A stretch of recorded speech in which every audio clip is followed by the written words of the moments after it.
இன்றைக்கி வந்து சமாதானம் பேசி பேசணும். இன்றைக்கி வந்து எங்கள் ஊரில் வந்து கோயில் பிரச்சனை அதிகமாக இருந்துச்சு. அதில் வந்து கோயில் தாசில்தார் முன்னிலையில் கூப்பிட்டு சமாதானம் பேசி பேசினாங்க. அதில் அவங்களும் வந்தாங்க, நாங்களும் போனோம். போய் வந்து எனக்கு பாதங்கு என் தெருவுங்கிறத சொன்னேன். அந்த பாதை தெருவில் இல்லை அப்படி தான் இருக்கும், இல்லை எந்த விதமான ஆக்கிரமிப்பும் வராது. உங்களுக்கு வந்து பஞ்சாயத்து ஈஓ கூப்பிட்டு அது என்ன பிரச்சனைன்னு கேட்டாங்க. கேட்டு எல்லாமே வந்து அவருக்கு அந்த பாதையை வந்து சரி பண்ணி கொடுத்துருங்க. அதில் ரோடு அமைச்சு சாலை அமைச்சு கொடுத்துருங்க, மின் விளக்குகளுக்கு என்னெல்லாம் அமைச்சு கொடுத்துருங்க. அது போக வந்து கோயில் வந்து இப்போ என்ன அளவில் இருக்கோ அதே மாதிரி தான் இருக்கணும், எந்த அளவும் வெளியே வரக்கூடாதுன்னு சொல்லி அவங்க வந்து பேசி முடிவு பண்ணிட்டாங்க. அதேமாதிரி கோயில் திருப்பணி அது நல்லபடியாக நடக்கும். அது போக வந்து முன்னே வந்து தசலாப்பறை இருந்துச்சு. தசலாப்பறையில் வந்து ஒரு திண்டு இருந்துச்சு. அந்த திண்டையை அகட்டி தந்துடுவேன். எந்த விதமான இது இருக்காது. உங்களுக்கு எந்த பாதை எவ்வளோ இருக்கோ அந்த இதில் எந்த இடைஞ்சல் வந்தாலும் மறுபடியும் நீங்கள் எங்கள் தாசில்தார் ஆஃபீஸுக்கு வந்தோ, எங்கள் பிஓ ஆஃபீஸுக்கோ, எங்கள் பஞ்சாயத்துக்கோ வந்தோ நீங்கள் மனு கொடுத்து இது பண்ணுங்கள். நாங்கள் வந்து அதை நாங்கள் தீர்மானம் நாங்கள் அவங்க பேசி விட்டுறோன்னு சொல்லி முடிச்சிட்டாங்க.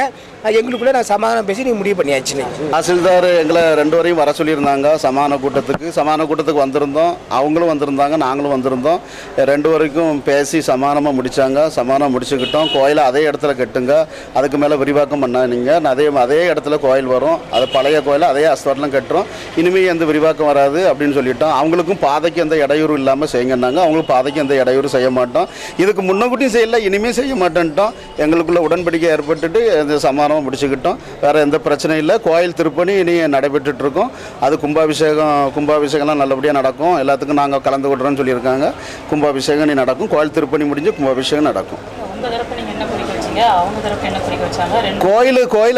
கோயில் அளவு அதே இடத்துல இதுக்கு முன்னக்கூட்டி பழைய கோயில் எப்படி இருந்தோ அதே இதில் கட்டிடுங்க. எந்த விரிவாக்கம் பண்ணாங்க. நாங்கள் விரிவாக்கம் பண்ணலை, அதே இடத்துல கட்டிகிட்டு இருக்கோம். கோயில் கொஞ்சம் வசந்திருக்கு அப்படின்னாங்க. அந்த படிக்கட்டு இவ்வளோ தான் போடணும்னு சொன்னாங்க. அதையும் நாங்கள் சரின்னு சொல்லிக்கிட்டோம். இவ்வளோ படிக்கட்டு போடணும், இதுக்கு மேலே விரிவாக்கம் பண்ணாங்க. எல்லாத்தையும் ஏற்றுக்கிட்டு அந்த மாதிரி படிக்கட்டு அமைச்சுக்கிட்டுறோம், அந்த மாதிரி செஞ்சுக்கிட்டோம்னு சொல்லியிருக்கோம். அதுக்கு அவங்களும் ஒத்துக்கிட்டு எங்களுக்குள்ள சமாதானமாக முடிச்சுக்கிட்டோம்.